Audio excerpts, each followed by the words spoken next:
গ্যাসের দাম বৃদ্ধি ও অমিলের কারণে সংকটে সাধারণ মানুষ। শহর থেকে গ্রাম, গ্যাসের উপর নির্ভরশীল গৃহস্থরা।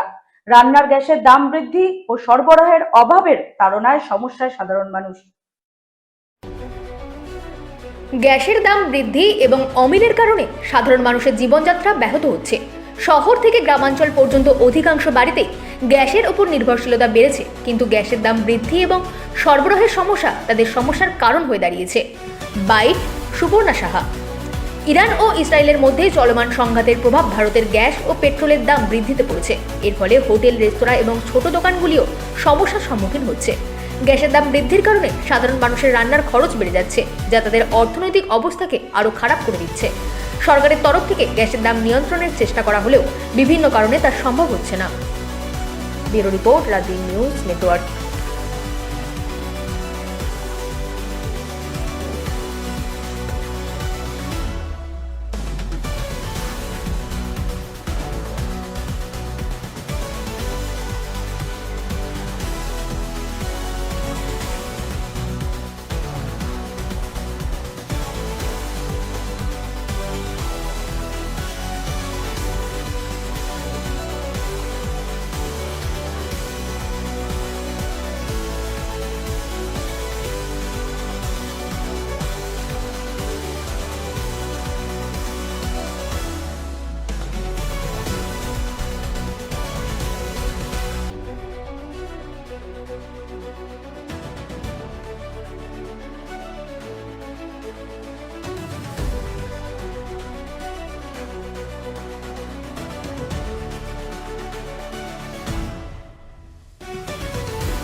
গ্যাসের দাম বৃদ্ধি কি করে, এই যে হঠাৎ করে যে গ্যাসের দাম বাড়লো, কি বলবেন এই ব্যাপারে?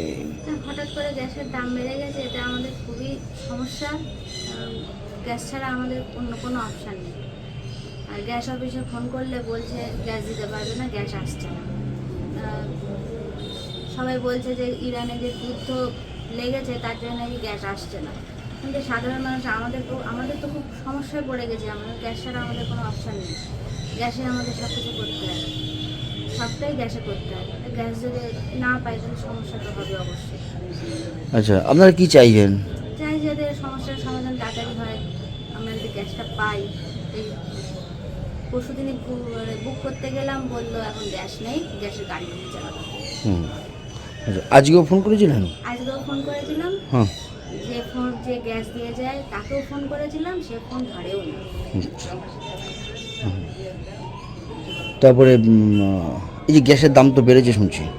হ্যাঁ, শুনছি গ্যাসের দাম বেড়েছে। হুম। আমাদের সাধারণ মানুষের আমাদের পক্ষে নেওয়াটাও সমস্যা, এত দাম বাড়লে পরে। আর 21 দিন অন্তর আমরা গ্যাস পাবো না, বুক করতে পারবো না, সমস্যা তো হবে। আপনার নাম? সুবর্ণা সাথে। তার প্রভাব ভারতে অগ্নিমিত্র তেল এবং গ্যাস জ্বালানিতে বলবেন কতটা সমস্যা পড়বে? বলার তো অনেক কিছু।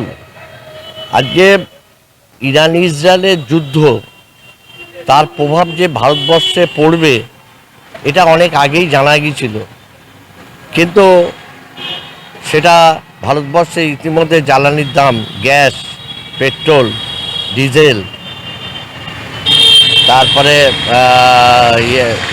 আমাদের দ্রব্যমূল্য বৃদ্ধি যেভাবে বৃদ্ধি হবে, মানুষ একটা আতঙ্কিত মধ্যে এসে নিয়ে আছে। তার উপরে এই যে জিনিসের দাম বাড়বে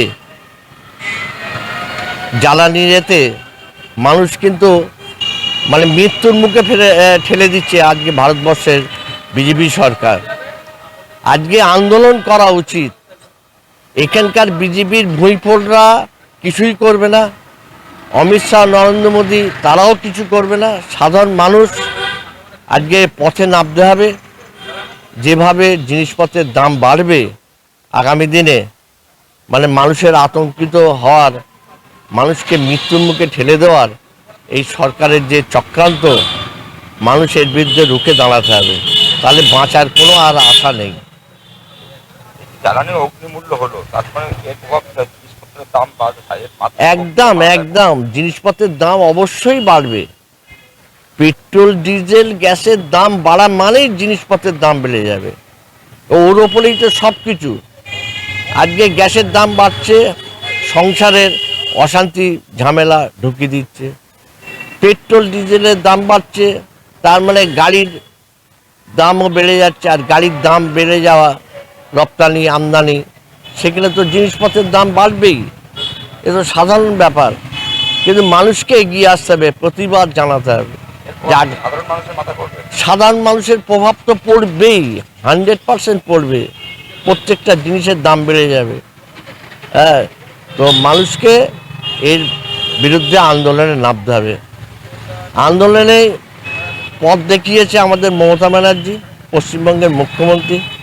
সেই আন্দোলনই আমাদের আগামী দিনে এগিয়ে নিয়ে যাওয়ার এবং জিনিসপত্রের দাম কমানোর।